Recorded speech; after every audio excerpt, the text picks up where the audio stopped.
Балалар, activity book 5-ші сабақ 31-ші бет. Exercise 1. Look, read and match. Қараймыз, оқимыз және сәйкестендіреді екенбіз. Яғни суреттермен астында сипаттамаларды сәйкестендіруіміз керек. Бірінші мысал ретінде берілген. He's got fair hair and a mustache.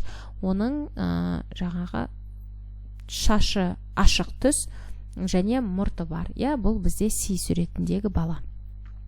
She's got fair hair and glasses. Оның, яғни қыздың шашы ашық түс және көзілдірігі бар. Бұл бізде D сурет, D деп жазады екенбіз. Келесі. He's got curly fair hair. Оның, яғни бала болу керек. He өткені бұйра ашық түсті шашы бар. Шашы ашық түс дейді. B суреті. Және соңғысы she's got curly dark hair and glasses. Оның қара түсті бұйра шашы бар және көзілдірігі бар. Бұл бізде A суреті екен. Келесі екінші атау read and draw. Оқимыз және сипаттама бойынша сызамыз. Мысалы біріншісі Tom has got curly dark hair. Томның бұйра қара шашы бар. Яғни қара түспен осындай бұйра етіп шаштар салу керек Томға. Суретін салып қоясыздар осылай.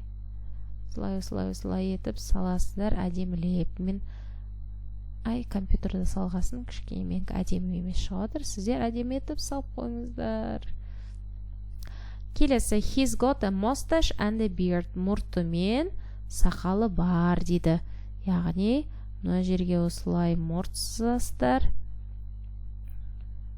Осылай және сақал сызасыздар. Және сақал сызасыздар. Осылай етіп әдемілеп сызып шығасыздар. Өте күлкілі болды менікі, сіздердікі әдемі шықсын. Келесі екінші сурет. Mary has got curly fair hair. Яғни ашық түсті бұйра шашы бар екен. Менде ашық түсті жоқ, қызылмен бояйым, ал сіздер сарымен бояңыздар, Яғни оның да шашы бұйра екен. Қыз бала, сондықтан оны кішкене ұзындау етіп жасасақ болады, Бұйра етіп ашық түсті қаламмен бояйсыздар, яғни сарымен деген сияқты, She's got glasses too. Және очкисі бар екен.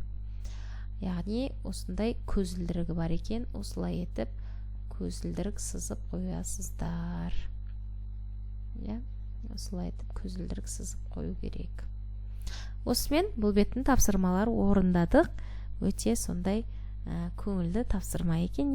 Екінші тапсырма сіздерге ұнаған болса, лайк басып кетеміз видеоға. Сау болыңыздар.